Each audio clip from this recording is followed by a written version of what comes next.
સિકંદર જ્યારે મર્યો ને ત્યારે એ કહીને ગયેલો કે હું જ્યારે મરું ત્યારે મારા બંને હાથ ખુલ્લા રાખજો.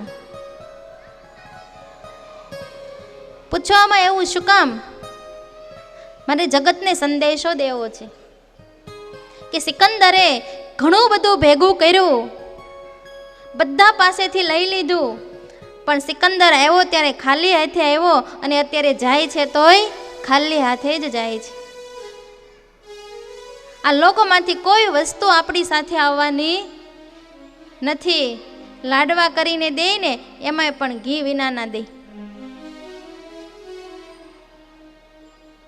વિચાર કરો આપણી વેલ્યુ કેટલી, હે?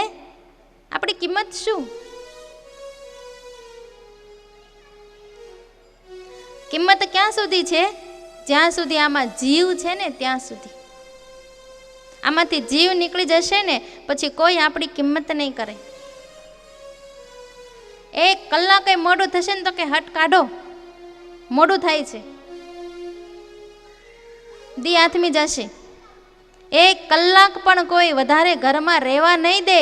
જે ઘર માટે તમે આખી જિંદગી દુખી થયા, કમાયા છો, હેરાન થયા છો, જેના માટે તમે સર્વસ્વ અર્પણ કર્યું છે, એ જ વ્યક્તિ એમ કે છે કે એક કલાક મોડું નહીં, દી આથમી જશે.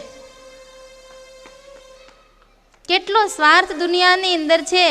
માટે આપણને સંતો, શાસ્ત્રો, ઋષિમુનિઓ એવું શીખવે છે કે હે માણસ, જ્યાં સુધી તારી બાહોમાં બળ છે ને ત્યાં સુધી દાન પુણ્ય તારી હાથે કરી લે.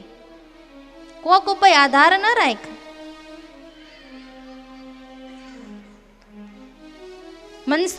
મનસુબા કરતા હોઈએ